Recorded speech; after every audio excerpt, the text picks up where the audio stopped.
ومن علی اللہ فہو حسبہ، جو اللہ پر توکل کرتا ہے اسباب تیار کرنے کے ساتھ تو اللہ رب العزت اس کے لیے کافی ہو جاتے ہیں، اس کے تمام کاموں کو پورا کرتے ہیں۔ بسم اللہ الرحمن الرحیم۔ مصنف رحمۃ اللہ علیہ نے کتاب کی شروع میں بسم اللہ پڑھا، اس کے بعد الحمد شریف بھی پڑھ لیا اور دعا صلات بھی پڑھ لیا۔ اس کے بعد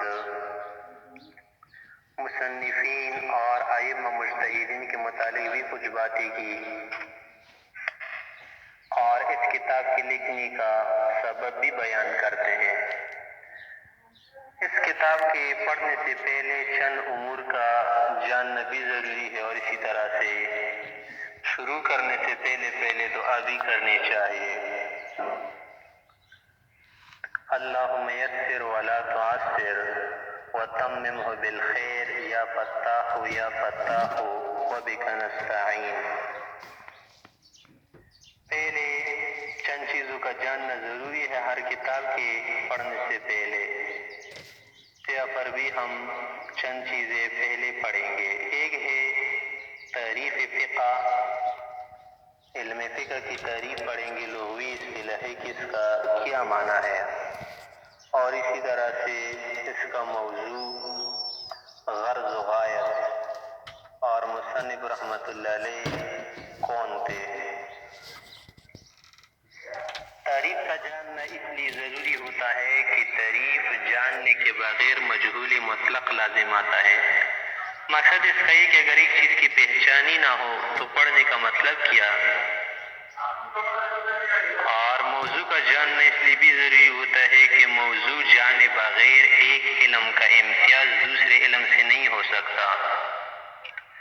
غرض و غایت سے بھی واقفیت ضروری ہے، اس لیے کہ جب ایک چیز کے کرنے اور پڑھنے سے کسی آدمی کی کوئی غرض ہی نہ ہو، کوئی غایت و مقصد ہی نہ ہو تو چیز جو ہے عبث اور فضول ہوتی ہے، عبث سے احتراز لازم ہے۔ اور اس طرح سے مصنف رحمۃ اللہ علیہ کا نام تو جاننا ضروری ہے اگر دوسری معلومات اسی کو نہ ہو، اس لیے کہ مصنف کی جب مرتبت ہم کو معلوم ہو جائے تو اس کی کتاب کی مرتبت بھی ہمیں معلوم ہوگی، یعنی مصنف جتنا بلند ہوگا اسی طرح اس کی کتاب بھی بلند ہوگی۔ مصنف جتنا لوگوں کی نظر میں اونچے ہو تو اس کی کتاب بھی اونچی ہوگی۔ فقہ لغوی طور پر جو ہے فہم اور سمجھ کو کہتے ہیں۔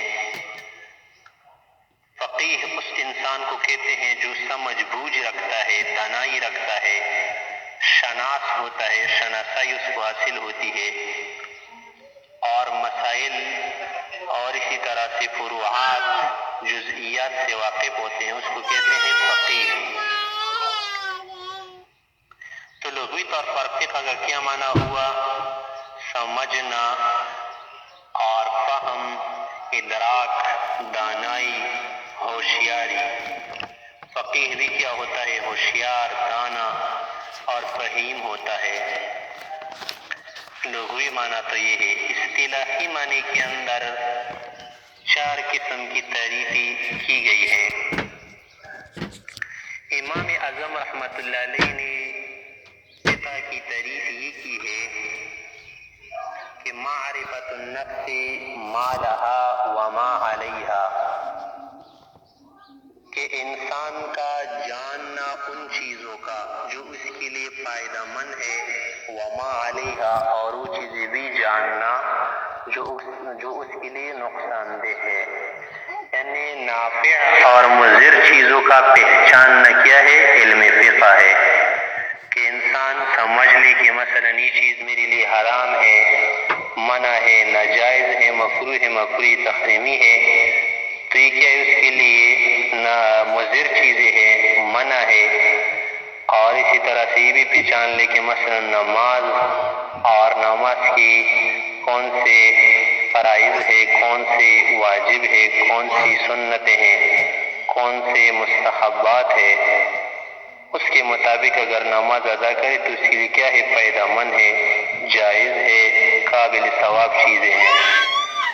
تو معرفت النفس ما لها وما علیها کہ انسان کا پہچاننا، جان لینا ان چیزوں کا جو اس کے لیے فائدہ مند ہو، دنیاوی اعتبار سے بھی اخروی اعتبار سے بھی، وما علیها اور ان چیزوں کو بھی پہچاننا جو اس کے لیے مضر ہے کہ اس سے اپنے آپ کو بچا لے، دنیاوی اعتبار سے بھی نقصان سے بچے، اخروی اعتبار سے بھی۔ صوفیاء کرام رحمہم اللہ نے فقہ کی تعریف یہ کی ہے، علم فقہ کی، کہ جمع العلم والعمل، علم اور عمل دونوں کا جمع کرنا یہ اس کی تعریف ہے۔ یعنی علم بھی حاصل ہو جائے کہ مثلا وضو ہم کس طرح بنائے، نماز کس طرح پڑھ لے، یہ تو صرف معلومات کی حد تک ہے، زکوٰۃ کس طرح ادا کرے، حج کس طرح ادا کرے، اور فلاں چیز کس طرح ادا کرے، اور کون سی چیزیں ہم بچے، یہ کیا ہے، یہ ہے صرف معلومات ہے، علم ہے، اور پھر اس پر عمل بھی کرنا، یعنی علم و عمل دونوں کا مجموعہ، یہ کیا ہے، علم فقہ کی تعریف ہے۔ جمہور فقہاء اور علماء کے نزدیک علم فقہ کی تعریف ہے جمع الفروع وحفظها، کہ جو فروعی مسائل ہے، جزئیات ہے، احکام ہے شرع کے، اس کو جمع کرنا، وحفظها اور پھر اس کو محفوظ کرنا، یعنی محفوظ بھی کرنا، یاد بھی کرنا، عمل کے ذریعے بھی محفوظ کرنا۔ اصولیین کے نزدیک، اصولی فقہ کے جو علماء ہیں ان کے نزدیک علم فقہ کی تعریف ہے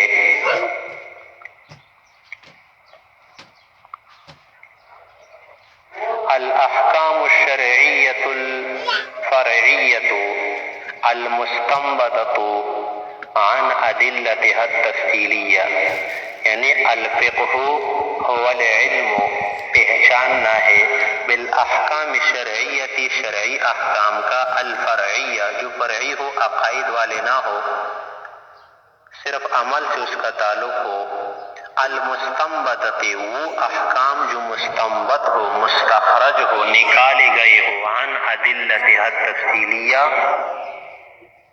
ادلہ اربعہ تفصیلیہ، تفصیل کے ساتھ، یعنی قرآن کریم سے کیا حکم مستنبط ہے، حدیث سے کیا حکم ہے، اجماع سے، قیاس سے، اس کو ادلہ اربعہ کہتے ہیں، کہ ان چاروں سے جو حکم مستنبط ہو جائے اور اس کا ہمیں علم ہو جائے، اس پر ہم عمل کرنے کی نیت سے اس کو پڑھتے ہیں، سیکھتے ہیں، اس کو کہتے ہیں علم فقہ۔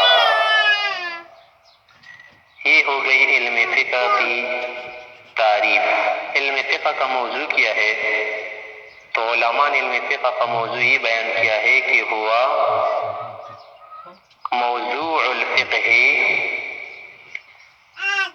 اعمال المکلفین، مکلفین کے جو اعمال ہیں، من حیث الصحۃ والفساد، کہ کون سا عمل صحیح ہے اور کون سا فاسد ہے، یعنی اعمال المکلفین من حیث الصحۃ والفساد، یا افعال المکلفین من حیث الصحۃ والفساد، ومن حیث الحلۃ والحرام، ومن حیث الجواز والمنع، یعنی مکلفین حضرات جو بالغ ہیں، مکلف بالغ کو کہتے ہیں، کہ بالغ حضرات کے جو اعمال ہے، افعال ہے، اس سے کیا کرتا ہے علم فقہ، بحث کرتی ہے کہ مثلا یہ فعل جائز ہے، یہ ناجائز ہے، یہ فعل صحیح ہے اور یہ فاسد ہے، یہ حلال ہے، یہ حرام ہے۔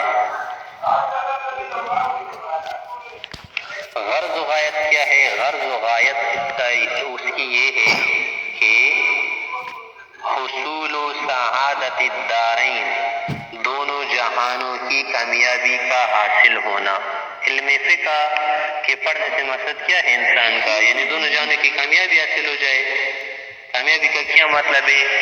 کامیابی کا یہ مطلب ہے کہ مثلا ہم جو ہے جب فقہ پڑھ لے اور فقہ کے مسائل سے ہمیں واقفیت حاصل ہو جائے تو ہمارے اعمال درست ہو جائیں گے، نماز صحیح طرح سے پڑھیں گے، وضو صحیح طرح سے بنائیں گے، اسی طرح زکوٰۃ کا طریقہ ہمیں آ جائے گا کہ کس کو ادا کرے، کس کو ادا نہ کرے، کس طرح ادا کرے، کتنی زکوٰۃ ادا کرے، کتنا فطرانہ ادا کرے، تو صحیح طرح سے اعمال کا ادا کرنا، شریعت کے اصول اور قواعد کے مطابق ادا کرنا، یہ کامیابی ہے دنیاوی اعتبار سے۔ اخروی اعتبار سے کیا کامیابی ہے کہ جب ہمارے اعمال کا ثواب دیا جائے، اجر دیا جائے، یہ اخروی کامیابی ہے۔ تو دنیاوی اور اخروی کامیابی علم فقہ سے حاصل ہوتی ہے۔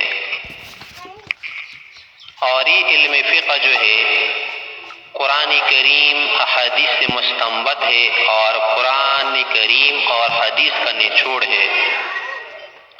یعنی علم فقہ کیا ہے؟ فضیلت والا علم ہے، فضیلت رکھتے، ایسا نہیں ہے کہ یہ کوئی علم نہیں ہے، ایسی کوئی حیثیت نہیں ہے، بلکہ علم فقہ تو نام کس کا ہے؟ قرآن کریم اور احادیث کا نچوڑ ہے۔ قرآن کریم اور احادیث کے مجموعے سے جو علم وجود میں آتا ہے تو یہ علم فقہ کہلاتا ہے۔ ادلہ اربعہ سے کیا ہے؟ مستنبط ہے۔ ادلہ اربعہ کے اندر جو مسائل ہے، وہ مسائل جو نکالے گئے ہیں، اسی کا نام فقہ ہے۔ جیسے بعض لوگ کہتے ہیں کہ علم دین جو ہے، علم دین وہ تو صرف دو ہے، ایک قرآن ہے، ایک حدیث ہے۔ تو یہ بات درست نہیں ہے، اس لیے کہ قرآن و حدیث وہ بھی علم دین ہے اور فقہ بھی علم دین ہے۔ قرآن کریم متن کی حیثیت رکھتا ہے، حدیث جو ہے اس کے لیے شرع کی حیثیت رکھتی ہے۔ حدیث کے بغیر قرآن کا سمجھنا ناممکن ہے۔ تو صرف قرآن پر اکتفا کرنا کہ صرف قرآن کے اندر سب کچھ ہے، تو یہ خیال غلط، اس لیے کہ قرآن کے اندر تو سب کچھ نہیں ہے، کہ اگر اس کے اندر سب کچھ ہے وہ بات تو ٹھیک ہے، اور یہ کہنا کہ اس کے اندر سب کچھ نہیں ہے، صرف حدیث پر اکتفا کرنا، یہ بات بھی غلط ہے۔ قرآن کریم کے اندر ٹھیک ہے سب کچھ ہے، لیکن اس کا سمجھنا مشکل ہے حدیث کے بغیر۔ حدیث کے بغیر اس کی توضیح، تشریح نہیں ہو سکتی۔ حدیث کے بغیر ہم قرآن کریم کی بہت ساری چیزوں پر عمل نہیں کر سکتے، اور حدیث اور قرآن کریم مل کر ان سے جو احکام مستنبط ہوتے ہیں وہ فقہ کے اندر ہوتے ہیں۔ تو فقہ قرآن کریم اور احادیث کا نچوڑ ہوا، اور قرآن کریم و احادیث کا کیا ہوا؟ معجون ہوا، اور اس سے تیار کردہ مستخرج چیز ہے، لہذا یہ بھی علم دین ہے۔ یعنی یہ کہنا کہ علم دین قرآن و حدیث، علم دین فقط قرآن و حدیث، ہر کے خواند غیر عظیم گردد خبیث، کہ علم دین کیا ہے؟ وہ تو صرف قرآن و حدیث کے بغیر جو پڑھے گا وہ خبیث ہوگا۔ تو یہ بات غلط ہے، اس لیے کہ علم فقہ کوئی نئی چیز نہیں ہے، یا کوئی ایسی چیز نہیں ہے کہ جو کیا ہو علم دین سے خارج چیز ہو، بلکہ قرآن و حدیث ہی سے کیا ہے تو نچوڑ ہے، اور اسی کا معجون ہے، اسی کا کیا ہے؟ ایک مرکب شے ہے۔ مصنف رحمت اللہ علیہ اس کا لقب، اسم لقب جو ہے برہان الدین ہے، اور اس میں کنیت بالحسن ہے، نام اس کا علی ہے۔ الفرغینان المرغینان، یہ اس کے کیا ہے؟ مصنف ہے۔ مصنف رحمت اللہ علیہ نے یہ ہدایہ کس طرح مرتب فرمایا اور اس کی کیا وجہ ہوئی، تو اس کی وجہ یہاں پر مقدمے کے اندر خود بیان کرتے ہیں۔ اصل میں بات یہ ہے کہ مصنف رحمت اللہ علیہ کے زمانے میں دو کتابوں کی طرف لوگوں کی مراجعات ہوتی تھی۔ ایک قدوری تھی، یعنی المختصر القدوری، اور دوسری کتاب تھی الجامع الصغیر امام محمد رحمت اللہ علیہ کی۔ لوگ اس کی طرف رجوع کرتے تھے اور مسائل معلوم کرتے تھے، لیکن آپ کو معلوم ہے یہ قدوری کے ایسے مسائل بھی ہے جو جامع الصغیر کے اندر موجود نہیں، اور جامع الصغیر کے اندر ایسے مسائل ہے کہ جو قدوری کے اندر نہیں۔ تو لوگوں کے لیے یہ طریقہ جو ہے ذرا مشکل ہو گیا ہے کہ کبھی ایک کی طرف رجوع کریں گے، کبھی دوسرے کی طرف رجوع کریں گے۔ تو صاحب ہدایہ کے ساتھیوں نے مطالبہ کیا اور حضرت صاحب سے یہ کہا کہ دیکھیں کتابیں الگ الگ ہے اور ہر ایک کی طرف رجوع کرنا آسان کام نہیں ہے، ایسا کرے کہ آپ جو ہے ان دونوں کو جمع کر لے اور اس کے اندر جو مسائل ہے اس کو ایک جگہ کر دے، یعنی قدوری کے جو مسائل ہے اور جامع جامع صغیر کے اندر ایک جیسے مسائل ہیں، ان میں سے تو کیا کر لے، ایک ایک لے لے، اور جو مسائل قدوری کے اندر ہے جامع صغیر کے اندر نہیں یا جامع صغیر کے اندر ہے قدوری کے اندر نہیں، وہ بھی ساتھ لکھ لے، ایک جگہ مل جائیں گے اور لوگوں کے لیے بھی آسانی ہوگی۔ تو مصنف رحمۃ اللہ علیہ نے اس کام کے لیے تہیہ کیا، ارادہ کیا، اور جامع صغیر اور المختصر القدوری کو ایک جگہ جمع کر دیا اور ایک کتاب مرتب فرمائی جس کو نام دیا بدایۃ المبتدی، کہ یہ مبتدی حضرات کے لیے کتاب لکھی۔ لیکن پھر یہ ہوا کہ بدایۃ المبتدی مختصر تھی، عبارت اس کی مختصر تھی، مطلب تو زیادہ تھا اور لوگوں کے لیے سمجھنا بھی مشکل تھا ذرا۔ تو ساتھیوں نے دوبارہ جو ہے مصنف رحمۃ اللہ علیہ سے مطالبہ کیا کہ حضرت صاحب ہمارے لیے کوئی ایسی شرح لکھ لے کہ جس کے ذریعے ہم بدایۃ المبتدی کو سمجھ سکے اور اسے فائدہ حاصل کر سکے۔ تو مصنف رحمۃ اللہ علیہ نے بہت محنت شاقہ کے ساتھ ایک شرح لکھی 80 جلد کے اندر، جس کا نام تھا کفایۃ المنتہی۔ بہت بڑی شرح تھی۔ جب یہ شرح لکھی تو یہ بہت طویل تھی، لوگوں کے لیے اس کا مکمل پڑھنا، اس کو ٹائم دینا، وقت دینا بہت مشکل کام تھا، اور لوگوں کی تو مختلف قسم کی مشغولیات، مصروفیات ہوتی ہے، ہر کوئی اتنا ٹائم نہیں دے سکتا تھا۔ تو ساتھیوں نے، صاحبان نے مطالبہ کیا کہ ایسا کرے حضرت صاحب ہمارے لیے یہ شرح ذرا مختصر کر دے، ایک ایسی شرح ہو متوسط قسم کی کہ ہم اس سے فائدہ بھی حاصل کر سکے اور ہمارے پاس ٹائم بھی ہو۔ تو مصنف رحمۃ اللہ علیہ نے دوبارہ جو ہے سے 12 کوشش شروع کی اور ہدایہ لکھنا شروع کر دیا۔ 80 جلد سے 4 جلد کے اندر ہدایہ مرتب فرمائے، 20 جلد سے ایک ایک جلد نکالی، اور مصنف رحمۃ اللہ علیہ نے یہ کام جو ہے 13 سال کے اندر کیا۔ 13 سال جو ہے مصنف رحمۃ اللہ علیہ روزہ بھی رکھتے تھے، کسی کو پتہ نہیں چلتا تھا۔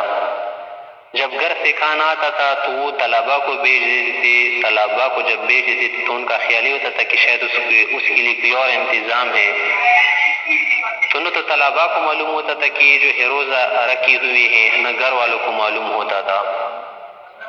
تو مصنف نے مخفی طور پر روزہ بھی رکھ کر 13 سال محنت کی، اور اس کے بعد جو ہے یہ ہدایہ وجود میں آیا، اس کا نام ہدایہ رکھا،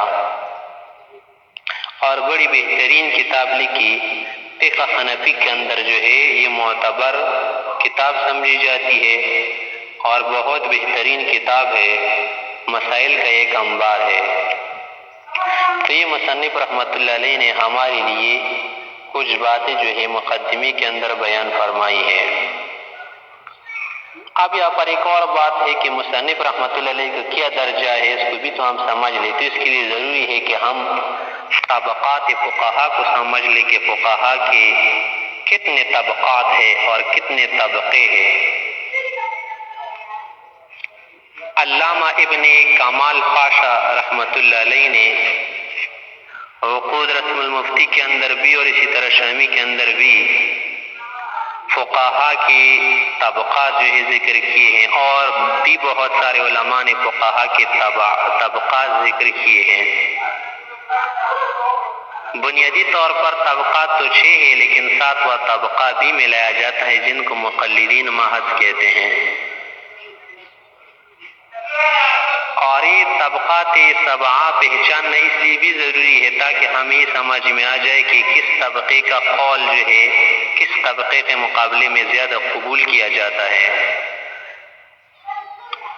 تو طبقات کے اندر پہلا طبقہ جو ہے وہ مجتہدین کا طبقہ ہے، اور وہ مجتہدین جس کو کہتے ہیں المجتہد المطلق، یا اس کو دوسرے نام سے لوگ پہچانتے ہیں المجتہد فی الشرع، وہ مجتہد جو شرع کے اندر اجتہاد کر سکتا ہو،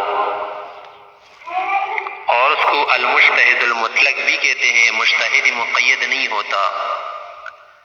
مجتہد مطلق اس مجتہد کو کہتے ہیں کہ جب وہ کوئی مسئلہ بناتا ہے تو دلیل بھی اس کی اپنی ہوتی ہے، اصول بھی اس کے اپنے ہوتے ہیں، دلائل بھی اپنے ہوتے ہیں۔ کسی اور کی دلیل یا اصل پر وہ عمل نہیں کرتا، بلکہ اپنے اصل اپنی دلیل سے ایک مسئلہ بناتا ہے، تو اس کو کہتے ہیں المجتہد المطلق یا المجتہد فی الشرع۔ اس کے مصداق کون ہے؟ اس کے مصداق ائمہ اربعہ ہے، امام شافعی رحمہ اللہ، امام احمد بن حنبل رحمہ اللہ،